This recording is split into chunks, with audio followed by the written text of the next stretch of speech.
Andy Katz here for the WCC with a look at two teams that I think will challenge Gonzaga and St. Mary's in the WCC regular season chase. I don't think they'll necessarily win, but they're going to push them and have a great shot to potentially get into the NCAA tournament.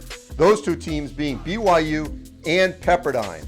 Now, with BYU, we'll have to wait and see how they deal with the Yoli Child's 9-game suspension. Once he comes back, though, if they have not taken on too much water, then this BYU team has plenty to get into the NCAA tournament under Mark Pope. You got TJ Haws, you got Jake Toolson, a transfer. This is a Cougar team that's feeling a little re-energized, revitalized with the change in the coaching staff. Mark Pope's going to lead this team to a potential NCAA tournament berth. It all comes down to how they handle those first 9 games without Childs. If they just don't take on too many losses, they're going to be in position to potentially get a bid.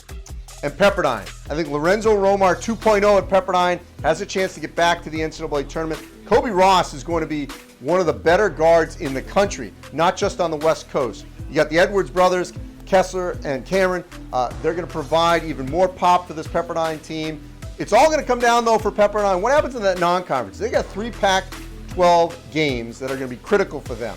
Now, Cal is one of them. They're not going to be a tournament team. But USC will. That's my prediction.